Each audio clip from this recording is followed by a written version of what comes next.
मेरठ का हत्याकांड जिसने पूरे देश को हिला दिया है। लोग सोचने में मजबूर हो गए हैं कि बताइए, एक पति जो लंदन में रहता था वो अपनी पत्नी का बर्थडे मनाने मेरठ लौटता है और उसके टुकड़े टुकड़े कर दिए जाते हैं, सीमेंट के एक डिब्बे भर दिए जाते हैं और उसके बाद जिस तरीके से घटनाक्रम खुलता है, लोग और हैरान हो जाते हैं कि इस तरह की घटना कैसे हो सकती है। तो इस वीडियो में हम यही समझने का प्रयास करेंगे कि फिलहाल इस घटना में क्या कुछ हुआ है। सौरभ रस्तोगी जिनकी हत्या हुई है, उस मामले में अभी तक पुलिस ने क्या कुछ किया है, क्या कुछ नया पाया है, ये समझने का प्रयास रहेगा। साथ ही हमारे साथ निर्मल कौर जी जुड़ेंगे इस वीडियो में, पूर्व डीजीपी हैं। उनसे समझने का प्रयास करेंगे कि आखिर क्या ऐसा मोटिवेशन होता है कि एक पत्नी अपने प्रेमी के साथ मिलकर, छोटी बच्ची है उनकी 6 साल की, उसके बावजूद अपने पति की हत्या कर देती है। तो उसके पीछे की क्या साइकोलॉजी होती है, समझने का प्रयास रहेगा उनसे। पर पहले मैं अनमोल के पास चलूंगा। अनमोल हमारे साथी हैं जो कि मेरठ से जुड़े हैं और इस पूरी मामले पर नज़र बनाए हुए हैं। अनमोल, पहले तो यही बताइए कि जी। फिलहाल क्या नए अपडेट्स हैं इस मामले में, पुलिस ने क्या कुछ एक्शन लिया है, कार्रवाई की है।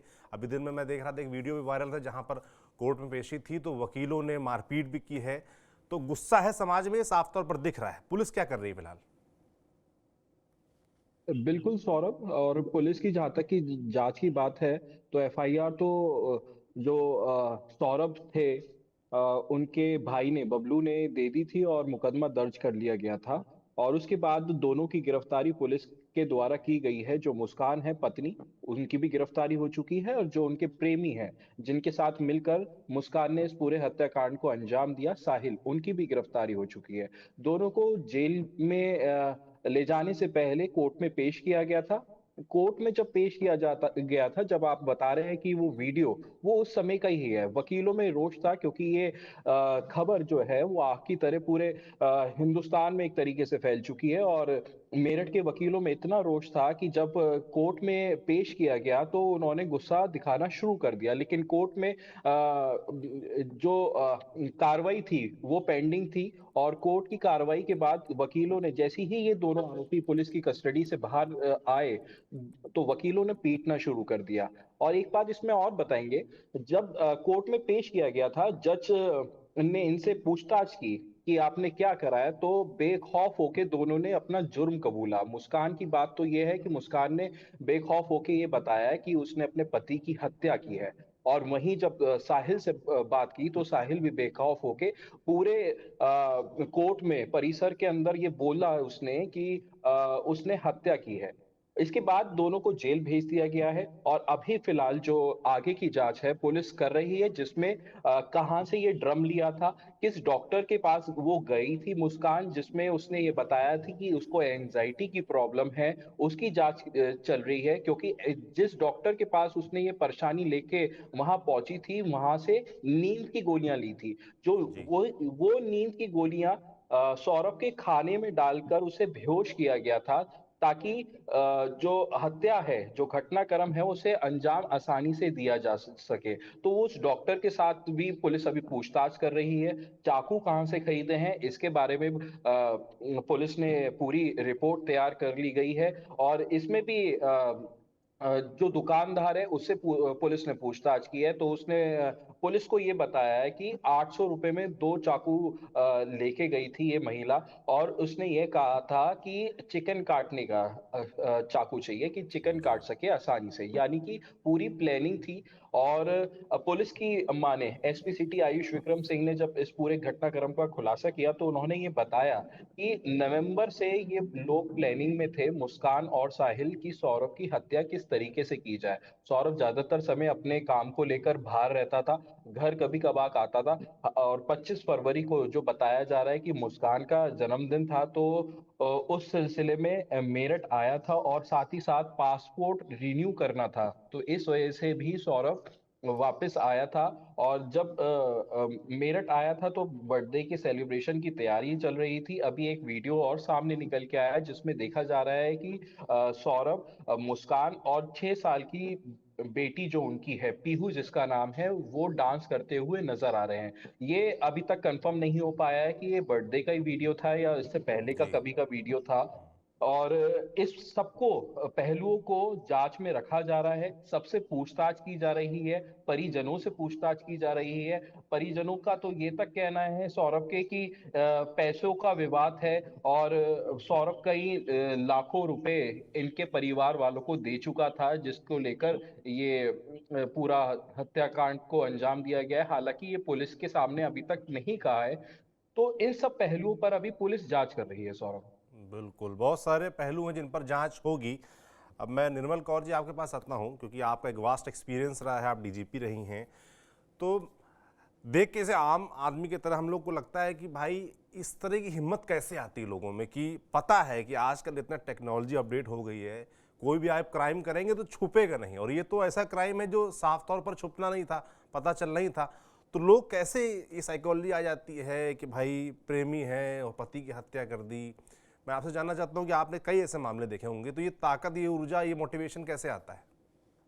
देखिए, ये तो बहुत ही हृदय विदारक घटना, बहुत ही क्रूरतापूर्वक तरीके से पति को मारा, प्रेमिका मतलब पत्नी और पत्नी के प्रेमी ने मिलके। जी। और ऐसी घटनाएं अवश्य होती है जीवन में, पर ये एक उन क्रूरतम घटनाओं में से ही एक है।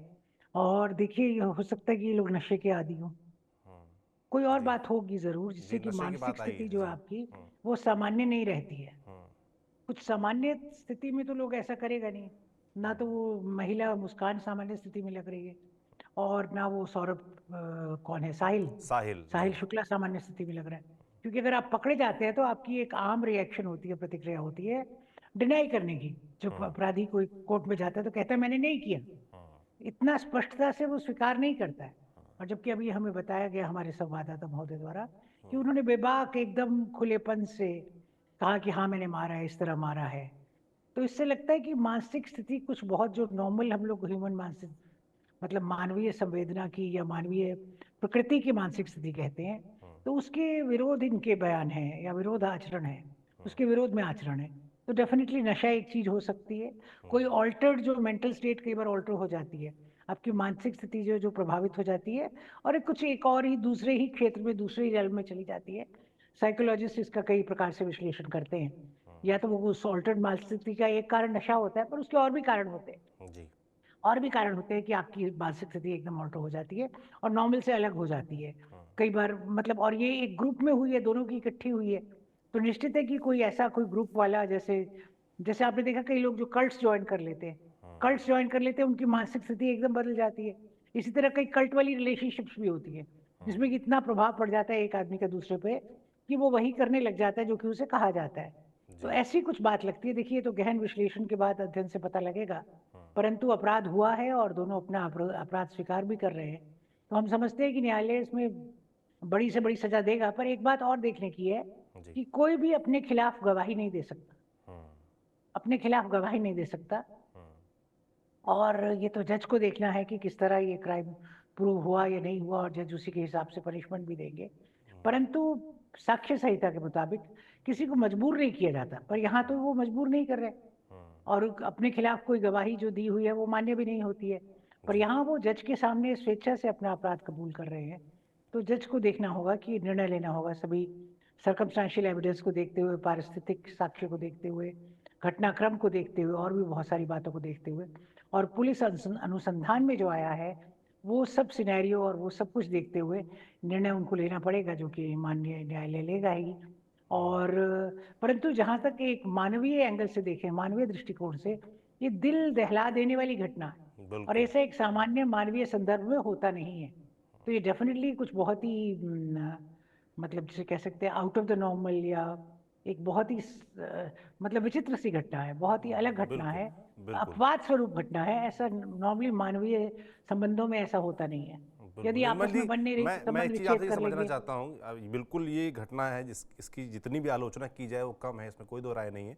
मगर मैं, क्योंकि आप पुलिस में रही हैं, बड़ी अधिकारी रही हैं, और आपने ऐसे तमाम मामले देखे भी होंगे, तो पुलिस का कोर्स ऑफ एक्शन क्या रहता है इस तरह के मामलों में? क्योंकि बाहर से तो देख के लगता है कि ओपन एंड शट केस है, कि भाई प्रेमी है, प्रेमिका है, और पति लौटता है, उसकी हत्या के पहले से प्लान था और मार देते हैं। तो पुलिस का कोर्स ऑफ एक्शन क्या रहता है? किस तरीके से इस तरह के मामलों को पुलिस देखिए, डील अगर करती है? घटनाक्रम क्लियर भी है कि ये इस तरह से हुआ है, मान लीजिए ये एकदम ठोस में है, एकदम वाइट में है, एकदम पता लग गया कि हाँ यही हुआ है जो हमें पता इस समय लगा है। फिर भी पुलिस को तो इसको सिद्ध करना ही होगा, तमाम साक्ष्य जुटाने होंगे, किस तरह हुआ, क्या हुआ, सर्कमस्टेंशियल एविडेंस क्या है, परिस्थितियां क्या कह रही हैं, गवाह लोग क्या कह रहे हैं, आसपास से जो सामान्य जो बेतरतीबी है, जो सामान किस तरह रखे गए। मान लीजिए ड्रम है जिससे लास्ट निकली, ड्रम किससे खरीदा, कब खरीदा, सीमेंट क्या हुआ, पूरा उन्हें मिनट टू मिनट एक घटनाक्रम बनाना पड़ेगा और उसको न्यायालय में सिद्ध करना पड़ेगा। पुलिस का तो देखिए जो आपका प्रोसिक्यूशन है, जो कि प्रोसिक्यूशन करेगा, प्रोसिक्यूशन विंग, वो पुलिस जो साक्ष्य इकट्ठे करेगी उन्हीं को माननीय न्यायालय के सामने ले जाके प्रोसिक्यूट करेगा। और न्यायालय को तो सुनना है दोनों तरफ की। लगता है कि इसमें कोई डिफेंस अटॉर्नी तो है नहीं, उनकी रक्षा के लिए कोई नहीं आया, पर अगर ऐसा हो कि रक्षा के लिए कोई नहीं आता वकील, तो सरकार द्वारा जो legal service aid, legal aid authorities है उनके द्वारा, या कोई प्रो बोनो वकील उनको दिया जाता है। अभी तक जो मीडिया में सामने आ रहा है उससे लग रहा है कि उनका कोई वकील है नहीं, और निश्चित ही उनका कोई वकील दिया जाएगा जो कि उनको बचाने की कोशिश करेगा। देखिए हमारा जो सिस्टम है ना कानून का, ये एडवर्सरियल सिस्टम है, विरोधी सिस्टम है। आप कुछ कह रहे हैं, आपका विरोधी कुछ कह रहा है, दो पार्टीज है, और आपके जो आप कह रहे हैं और आपका विरोधी कह रहा है, और विरोध जो कि सिद्ध कर रहा है। देखिए हमारी एक बेसिक प्रोमाइस है कि 999 अपराधी बेशक छूट जाएं, परंतु एक भी निरपराध को सजा नहीं होनी चाहिए। तो किसी भी शक के बियॉन्ड ऑल डाउट आपको प्रूव करना पड़ेगा कि क्राइम हुआ है और इन्हीं लोगों के द्वारा किया गया है। तो ये तो बहुत ही ड्रामेटिक नाटकीय सा मर्डर है, और मतलब कहते हैं ना कि truth is stranger then fiction, because truth जो है, सच्चाई तो मतलब एकदम फिक्शन को भी पार कर जाती है। ये उसी किस्म का एक मर्डर है कि जो सच्चाई है कुछ गले से उतर नहीं रही, और सब कुछ सामने है, सब कुछ सामने, देखिए पूरा घटनाक्रम सामने है। तो इस तरह हुआ है, और ये किसी मानवीय विकृतियों के कारण ही हुआ है। तो कौन सी मानसिक विकृतियां हैं और किन परिस्थितियों से उनका जन्म हुआ, कैसे हुआ, क्या हुआ, और रिश्तों में ईमानदारी तो शायद दोनों तरफ से नहीं थी, जो कि हमने पेपर में पढ़ा कि उसने अपने आप को मर्चेंट नेवी का ऑफिसर बताया था, बाद में पता लगा कि वो बेकर है, कि कोई मॉल में काम करता है, क्या है, काम करते थे जी। तो ये मतलब निश्चित उसके बाद वो शायद दुबई भी गया, यहाँ भी था, तो उसकी स्थिति अच्छी नहीं थी, उसने किसी जगह नौकरी कर ली थी। तो झूठ तो देखिए, झूठ उनकी तरफ से भी बोला गया, झूठ शायद इसकी भी आशाएं या जो भी हो। और ये जो प्रेमी है सौरभ, साहिल शुक्ला, ये भी कुछ विचित्र ही प्राणी लग रहा है जी। आपने देखा है इसके बाल कैसे, ये बहुत तस्वीरों से नॉर्मल तो लग रहा नहीं है लग जी। रहा। हो सकता है कि इसने कुछ सम्मोहन कर लिया हो, उसको वशीकरण कर लिया हो। आप देखिए तांत्रिक कुछ इस जैसा तरह की लग रहा है, ये शिकायतें थोड़ा आई थोड़ा भी हैं, शक्ल आरोप से। लगे भी हैं कि तंत्र मंत्र का इस्तेमाल या उस तरह की ऐसा लग चीजें रहा है, वो तंत्र मंत्र वास्तव में है या नहीं, बट जो लोग तंत्र मंत्र कुछ करते इस तरह की हैं, रिपोर्ट्स उसमें आई हैं विश्वास कि रखते उस तरह हैं, का वो तंत्र कुछ मंत्र अटपटी करता था। बातें करते ही हैं। वो अटपटा ऐसा उनको लगेगा कि एकदम ऊटपटांग बातें करते हैं। आपने उसके कपड़े और जो आपने अभी दिखाया, जिस तरह से उसने बाल बांधे हुए हैं, जिस तरह के कपड़े हैं, जिस तरह का चलना फिरना आचरण है, व्यवहार है, उससे लगता है कि वो सामान्य व्यक्ति नहीं है। तो ये मुस्कान, अब और देखिए बहुत गहनता से तो हम नहीं कह सकते, पर ये तो बहुत ही क्लियर है कि जो साहिल शुक्ला है एक सामान्य व्यक्ति की तरह नहीं दिखाई दे रहा है, किसी को भी नहीं दिखाई दे रहा। निर्मल जी, मैं एक चीज़ और समझना चाहता हूँ, क्योंकि जो जनता है, देश की जनता है, और ये मामला पूरे देश में मुझे लगता है फैल गया है, और सब जगह रोष और नाराज़गी नज़र आ रही है इस घटना को लेकर। मैं जानना चाहता हूँ कि लोग चाहेंगे कि भाई ज़्यादा से ज़्यादा मैक्सिमम इन लोगों को सज़ा हो, तो किस तरह की मैक्सिमम सज़ा हो सकती है? और इन्वेस्टिगेशन पर जो आप कह रही थी कि पुलिस को तो सारे साक्ष्य जुटाने होंगे, साबित करना होगा कि घटना कैसे हुई, तो इन्वेस्टिगेशन में किस किस तरह की चीज़ों का ख्याल रखना होगा पुलिस को, ताकि उनको मैक्सिमम पनिशमेंट मिल पाए? देखिए अभी तो जो ई साक्ष्य है, जो इलेक्ट्रॉनिक एविडेंस है, वो भी नई संहिता के मुताबिक एडमिसिबल हो गया। उसको भी तो ई साक्ष्य का एक ऐप भी आया है, उसमें जो लोग ट्रेनिंग पाए हैं पुलिस ऑफिसर, ई साक्ष्य को भी प्रस्तुत करेंगे, सभी तरह के साक्ष्यों को इकट्ठा करेंगे, क्योंकि पूरा आपके पास तो यही इन्वेस्टिगेशन है। इतना से जो ट्रायल आप करेंगे, उसके बाद सालों साल वो जाएगा ट्रायल कोर्ट से हाई कोर्ट में, हाई कोर्ट से जाएगा सुप्रीम कोर्ट में, जो आम मुकदमों में होता है।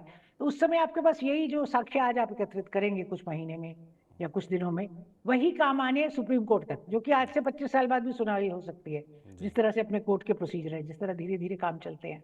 तो इसलिए साक्ष्यों का संकलन एक बहुत महत्वपूर्ण चीज है पुलिस के लिए। ऐसे फूल प्रूफ साक्ष्य हो कि 20 साल बाद, 25 साल बाद जब भी ये कांड आए, किसी भी हाईएस्ट कोर्ट ऑफ लैंड के सामने भी आए, तो ये जो वास्तविकता है वो कोर्ट के सामने ना सिर्फ उजागर हो, उजागर होने से नहीं चलता है, उसको आप साबित कर पाए, उसको आप बियॉन्ड ऑल डाउट प्रूव करें, बियॉन्ड ऑल डाउट सिद्ध करें, किसी भी शक के परे जाके सिद्ध करें, पूरा सिद्ध करें, 100 मैं तो कहूँगी 500% सिद्ध करे तभी सजा जो है, और कठोरतम सजा नेचुरली खून तो हुआ ही है। और अगर ये आरोप सिद्ध कर पाती है पुलिस और सजा होती है तो उम्र कैद, जीवन कैद तो होगी ही होगी। और मुझे तो लगता है कि ये तो फांसी के लिए भी एक अच्छा मामला है। इसे रेयरेस्ट ऑफ द रेयर कहते हैं। फांसी तो तभी होती है जब rarest of the rare cases में। जी। अब तो फांसी सरेआम मतलब उतना आम रही नहीं। कोर्ट्स ने बार बार कहा है कि rarest of the rare case में ही फांसी होगी। पर मुझे लगता है जिस तरह से पब्लिक की भावना उत्तेजित है, पूरा जन आक्रोश इनके खिलाफ है, तो फांसी भी कोई बड़ी बात नहीं है अगर कोर्ट इनको दे दे बिल्कुल, तो, बिल्कुल। अगर सिद्ध हो जाता है अपराध उसके बाद। बिल्कुल। निर्मल जी। जी आपके पास मैं लौटूंगा, अनमोल के पास वापस चलता हूँ। अनमोल, जैसे कि निर्मल जी कह रही थी कि थोड़ा सा लग रहा है कि मामला जो खासतौर पर साहिल का है और मुस्कान का है, थोड़ा डिस्टर्ब लगता है, साइकोलॉजिकल दिक्कतें लगती हैं, तंत्र मंत्र के इस्तेमाल की रिपोर्ट्स मैंने कुछ पढ़ी हैं कि इस तरह की आई हैं। और दूसरा, परिवार भी जो है उनका, खासतौर पर जो मुस्कान का परिवार है, वो भी लगातार कह रहा है कि भाई इसमें मैक्सिमम सज़ा होनी चाहिए, फांसी होनी चाहिए मुस्कान की। तो परिवार क्या कह रहा है, तंत्र मंत्र की ये रिपोर्ट्स हैं कितनी सही हैं, ये क्या जो चल रहा है सही बात है? देखिए, इसका पूरा खुलासा जो है वो एसपी सिटी ने किया है और एसपी सिटी ने पूरा ब्रीफ किया था। और इसमें कहीं ना कहीं ये देखा गया है कि सुपरस्टिशियस है साहिल, और वो नशे का आदी है। जैसा कि हमारे साथ डीजीपी, पूर्व डीजीपी मैडम जो है उन्होंने बताया है, उसी बिल्कुल तरीके से समझ गई है वो मैडम कि हुआ क्या है एक्चुअल में। जो एसपी सिटी मेरठ ने बताया है वो ही कहीं ना कहीं पूर्व डीजीपी मैडम ने बताया, जो हमारे साथ मौजूद हैं। नशे के ये दोनों ही आदी थे। पहले साहिल नशा किया करता था, उसके बाद जब ये मुस्कान से मिलना शुरू हुआ तो मुस्कान को भी इसने नशे का आदी बना दिया। ये अल्कोहल भी कंज्यूम करते थे, और बताया जा रहा है कि जो प्रोहिबिटेड ड्रग्स हैं उसका भी इस्तेमाल इन लोगों के द्वारा किया जा रहा था। और उस समय भी, जिस समय इन्होंने कत्ल की घटना को अंजाम दिया है, उस समय भी बताया जा रहा है कि दोनों ही नशे में चूर थे। और कत्ल किस तरीके से किया गया है, आप एक थोड़ा सा उदाहरण, मतलब एक एग्जांपल देके उन्होंने अपने हाथों से समझाया था एसपीसीटी ने कि मुस्कान ने चाकू पकड़ा है वो, और उसके बाद साहिल ने उसे पुश करा है अंदर कि मैं तेरा हेल्प करूंगा, तू इसको चाकू को पकड़। तो पुश अंदर करा है, यानी कि छाती पे बैठे हैं पहले, और उसके बाद दिल जहां होता है उस जगह पर ये ठीक चाकू को प्लेस किया गया। और उसके बाद दोनों ने हाथ पकड़ के एक दूसरे का चाकू को जो सौरभ है उनके सीने में दाब दिया।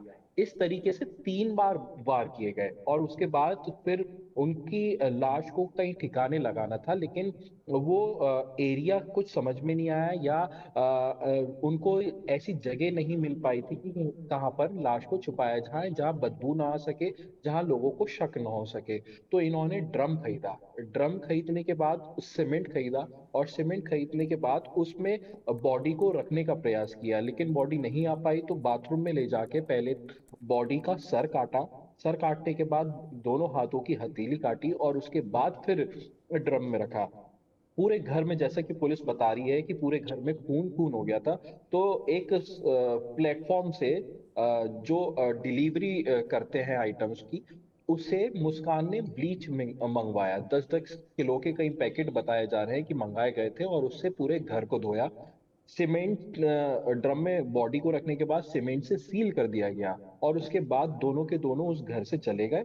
बताया गया कि ये शिमला घूम के आए हैं, मनाली घूम के आए हैं, कसौल घूम के आए हैं। और इस दौरान इन्होंने खूब मजे करे हैं। ये दोनों ने पुलिस के सामने कबूल किया था, ये जो हमें पुलिस ने जानकारी दी है। अब नशे की बात जहां जहां तक निकल के आई है वो कहीं ना कहीं सत्य पाई गई है। और जो सुपरस्टिशियस वाली बात बताई गई है, उसके साहिल के कमरे से भी देखा गया, अजीब और गरीब पेंटिंग देखने के लिए मिली। वहां पे कुछ ऐसी पेंटिंग थी जो माना जा रहा है कि तंत्र क्रिया से जुड़ी हुई थी। हालांकि एसपी सिटी ने ये तंत्र क्रिया का जिक्र नहीं किया था। उनसे दोबारा भी पूछा गया, उन्होंने ये जरूर माना है कि सुपरस्टिशियस थे। इसका उदाहरण एक और भी है। स्नैपचैट का जिक्र किया, जो चैटिंग एप्लीकेशन है। दोनों चैटिंग करते थे, मुस्कान और साहिल।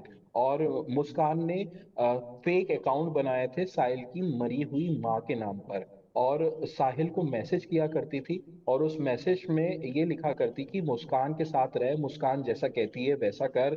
इस तरीके के मुस्कान खुद मैसेज किया करती थी साहिल को और उसे ये दिखाती थी कि उसकी माँ फिर से अवतरित हुई है। यानी कि शातिर किस्म की अपराधी मुस्कान रही है। नवंबर से लेके अब तक ये तैयारी चल रही थी मुस्कान की किस तरीके से हत्याकांड को पूरा अंजाम दिया जाए।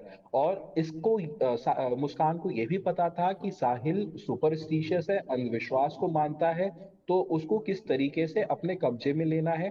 ये भी बात सामने निकल के आई है कि साहिल के साथ मुस्कान रहना चाहती थी लेकिन उससे शादी नहीं करना चाहती थी। बीच में दोनों के बीच में मुस्कान और सौरभ के बीच में विवाद इतना गहरा गया था साहिल से दोस्ती को लेकर कि इन्होंने डिवोर्स भी फाइल किया था। लगभग 2021 की ये बात सामने निकल के आई है। डिवोर्स फाइल किया था लेकिन बच्ची होने के कारण इनके परिवार वालों ने समझाया तो डिवोर्स को कैंसिल कर दिया गया। दोनों ने साथ रहने का वादा किया लेकिन दोनों की माली हालत जो थी वो इतनी अच्छी नहीं थी।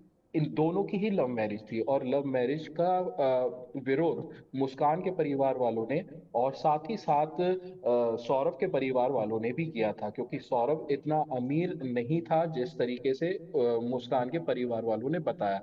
विरोध किया था और इसके बाद फिर साहिल माफ कीजिए सौरभ के परिवार वालों ने भी विरोध किया था। फिर भी दोनों की शादी हुई लेकिन दूरी का है या फिर जो कनेक्टिविटी थी दोनों की आपस में कम्युनिकेशन था वो इतना अच्छा नहीं रहा।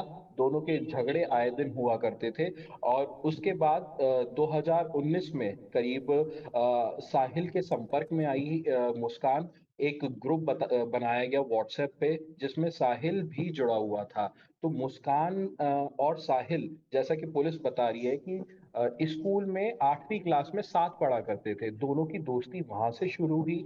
कई बीच रास्ते में आने जाना बाजार में एक दूसरे के सामने आने जाने लगे, मिलने लगे तो हाय हेलो होने लगी थी। हाय हेलो होते होते ये हो गया कि एक दिन मुस्कान ने साहिल को अपने घर पे बुला लिया और फिर जब घर पे बुला लिया तो दोनों की नजदीकियां और गहरी होती चली गई। वहीं से बिल्कुल, और वो मुस्कान की नज़दीकियाँ आदत। इतनी गहरी हुई कि अंत में आकर एक हत्या होती है और उस हत्या से पूरा देश हिल जाता। भयानक विभत्स मामला है, इसमें कोई दो राय नहीं है। निर्मल जी, मैं आपसे समझना चाहता हूँ कि आपका लंबा चौड़ा करियर रहा है, आपने तमाम ऐसे केसेस देखे होंगे, पर इस तरह के जो रेयर ऑफ रेयरेस्ट केसेस, ऐसा कोई केस देखा क्या आपने अपने करियर में जिसने आपको दहला दिया हो? जी हाँ, बहुत होते हैं। इतना लंबा जब आप सफर करें मानवता के बीच तो समझ में आता है कि मानव स्वभाव में कई विकृतियां हैं, कई एबनॉर्मेलिटीज हैं, असामान्य चीजें हैं, बहुत सारी चीजें हैं। और बहुत सारे लोग घटना होते समय नहीं बोलते हैं, अपनी रंजिश को इकट्ठा करते रहते हैं। उस समय नहीं बोलेंगे कि तुमने ये किया, तुमने ये क्यों कहा, मुझे ऐसा लगा, मुझे खराब लगा, और या वो सॉरी बोले, आगे से नहीं करना। उस समय लगता है कि मतलब कि ठीक है, सह लेती है तो इसको इससे ज्यादा भी बोला जा सकता है। तो इस तरह की कई चीजें आती है जब आप अपनी रंजिश को तुरंत, जो आपको महसूस हुआ उसको आप उसी समय अभिव्यक्त नहीं करते हैं, तो धीरे धीरे बहुत सारा पहाड़ जमा हो जाता है। जैसे ना तिनका तिनका करके, बूंद बूंद करके सागर भर जाता है। जी। जिस दिन सागर भरा उस दिन हत्या हो गई। आपको तो लग रहा है छोटी सी बात है, भैया दाल में नमक नहीं डाला या दाल में नमक कम है, ये कोई हत्या की बात है? ये तो कोई बात नहीं इसकी हत्या हो। तब आपको समझ में आता है कि बहुत सारी चीजें हैं जो पहले इसने बूंद बूंद करके आज सागर भर गया। तो कहते हैं ना, last straw on the camel's back. ये अपने आप में छोटी सी घटना है, परंतु ये वो आखिरी तिनका था जिससे कि ऊंट भार तले दब के बैठ गया। उस दिन कुछ ना कुछ हो सक जाता है, या तो सुसाइड कर लेगा, या तो मर्डर कर लेगा, या कोई और इतनी बड़ी घटना कर लेगा जो कि आपको लगेगा कि बिल्कुल ही डिसप्रोपोर्शनेट है घटना के बारे साथ। परंतु होती वो मतलब बहुत दिनों की इकट्ठी की हुई रंजिशें और दुख और परेशानियां, एंग्जाइटीज, क्षोभ विक्षोभ, सब जब इकट्ठे हो जाते हैं, जब उनका पलड़ा इतना भारी हो जाता है, तो बहुत बड़ी कोई घटना हो जाती है जो कि आपको लगता है कि जो इमीडिएट प्रोवोकेशन है, इमीडिएटली जिस बात के कारण घटना हुई है, वो तो ऐसी कोई बड़ी बात नहीं थी, वो तो कोई इतनी बड़ी बात नहीं थी। परंतु मानवीय स्वभाव में निश्चित ही ऐसी कई घटनाएं सभी ने देखी है जिन्होंने 40-50 साल बिताए होंगे जी। इस तरह के विभाग में और इस तरह देखते हुए, जहाँ की अपराध ही आपको ज्यादा दिखाई देता है। आपका पाला अपराधियों से और असामान्य व्यवहार से ही ज्यादा पड़ता है। सामान्य समाज, जो चीजें सामान्य समाज में चलती हैं, फिर तो पुलिस के पास कोई आता ही नहीं है। पुलिस के जी। पास तो वही आता है जिसको कोई दिक्कत हो, कोई परेशानी हो, कोई घटना घट गई हो, कोई असामान्य चीज हुई हो, खून हुआ हो, मतलब मारपीट से लेके खून कुछ भी हो सकता है। हल्की-फुल्की चोरी से लेके डकैती तक हो सकती है। छोटे-मोटे मतलब वो करने से लेके बड़े-बड़े साइबर क्राइम हो सकते हैं। बड़ी-बड़ी अमानत में खयानत हो सकती है। सब लोग पुलिस के पास आते हैं, परंतु अपने को देखना ये है कि सबसे बड़ी बात है मुझे लगता है कि ये रोकथाम भी करनी चाहिए। जब कोई छोटी घटना हो, आप उसी का प्रतिरोध अगर करें, तो शायद चीज़ें ज़्यादा अच्छे से सँभल जाती हैं। और जब आपके पास पहाड़ घटनाओं का इकट्ठा हो जाए, तो कोई ना कोई तब उसका कोई निदान भी नहीं रहता है। बिल्कुल, क्योंकि बिल्कुल। एक छोटी निर्मल जी, घटना आपने का तो बहुत ही तरीके से समझाने का प्रयास किया कि आदमी के दिमाग, खास तौर पे जब क्रिमिनल होने की तरफ कैसे बढ़ता है, कि छोटी-छोटी घटनाएँ होती हैं, वो एक साथ आकर अंत में इतनी बड़ी हो जाती हैं कि आदमी का अपने ही पर ही बस नहीं रहता और फिर इस तरह की घटनाएँ हो जाती हैं।